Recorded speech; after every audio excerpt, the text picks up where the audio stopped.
Saudara, di bagian yang kedua, kita akan berbicara mengenai bagaimana seseorang bisa lahir kembali atau lahir baru. Yang pertama adalah Yohanes 3 ayat yang kelima.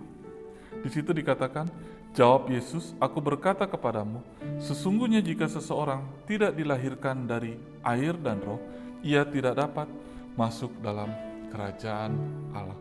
Saudara, yang pertama adalah dilahirkan dari air. Air di dalam kalimat aslinya di bahasa Greka di situ adalah hudor.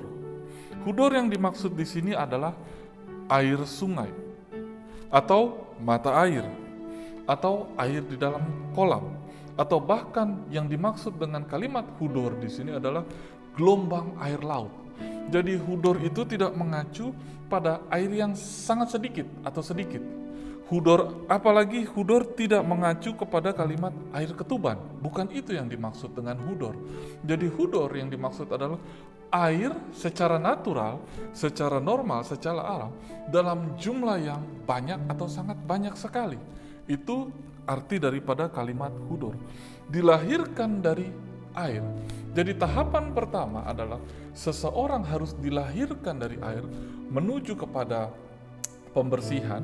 Saudara, berbicara mengenai baptisan air adalah seseorang dibersihkan. Pada waktu seseorang masuk ke dalam hudor atau dalam baptisan air, seseorang harus memiliki rasa mau bertobat atau sudah bertobat. Itu adalah tahapan yang pertama. Jadi Yohanes 3 ayat yang kelima berbicara mengenai dilahirkan dari air adalah dilahirkan dari air dalam jumlah yang banyak atau air yang sangat besar, bukan air yang sedikit atau air sangat sedikit atau air ketuban. Saudara, berbicara mengenai dilahirkan dari air tidak bisa dipisahkan dengan baptisan air. Pada waktu seseorang masuk dalam baptisan air, seseorang harus bertobat, seseorang harus berubah dari cara-caranya. Itu yang disebut dengan metanoia. Seseorang harus mengalami metanoia atau perubahan pikiran. Ini adalah tahapan yang pertama. Lalu yang kedua adalah seseorang dilahirkan oleh roh. Titus 3 ayat yang kelima, pada waktu itu dia telah menyelamatkan kita bukan karena perbuatan baik yang telah kita lakukan, tetapi karena rahmat-Nya oleh pemandian kelahiran kembali dan oleh pembaharuan yang dikerjakan oleh Roh Kudus. Jadi kelahiran kembali yang kedua adalah dikerjakan oleh Roh Kudus. Seseorang masuk dalam pimpinan Roh Tuhan. Seseorang masuk dalam kepenuhan Roh Tuhan. Seseorang masuk dalam baptisan Roh Kudus. Itu adalah tahapan yang kedua. Itu adalah cara yang kedua bagaimana seseorang bisa dilahirkan kembali.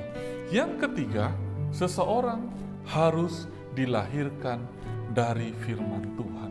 Di 1 Petrus 1 ayat yang ke-23, di sini dikatakan, karena kamu telah dilahirkan kembali bukan dari benih yang fana, tetapi dari benih yang tidak fana oleh firman Allah yang hidup dan yang kekal. Jadi yang ketiga, saudara, dilahirkan dari firman Allah.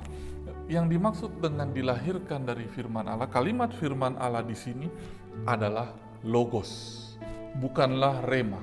Jadi menurut 1 Petrus 1 ayat 23, kalimat firman Allah di dalam bahasa Grekanya itu tertulis logos. Jadi apa yang membedakan logos dengan rema? Saudara, kerap kali umat Tuhan datang beribadah di ibadah raya menikmati rema yang disampaikan oleh Bapak Pendeta atau Bapak Gembala atau hamba-hamba Tuhan. Yang didapatkan di situ adalah sebuah rema, adalah sebuah firman yang diurapi oleh Roh Kudus. Tetapi umat Tuhan tidak bisa hanya berpadan dengan itu saja. Lalu hari Senin, hari Selasa, hari Rabu, hari Kamis tidak mendapatkan apa-apa. Saudara, logos adalah kalimat. Logos adalah kata-kata. Logos adalah firman Tuhan.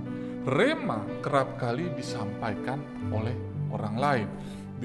mungkin disampaikan oleh hamba Tuhan, oleh gembala sidang, oleh Bapak Pendeta, Anda bisa menyaksikan di media sosial dan lain sebagainya, atau saat-saat seperti ini. Tetapi logos adalah sesuatu yang biasa dikonsumsi sendiri. Dengan kata lain, logos adalah firman Tuhan yang Anda baca sendiri.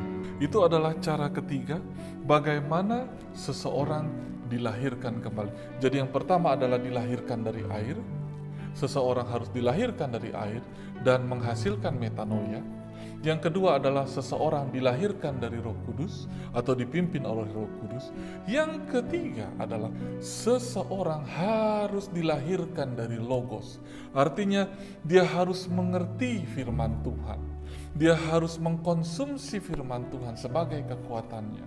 Dan itu bukan waktu yang sebentar. Saudara, mempelajari logos bukanlah waktu yang sebentar.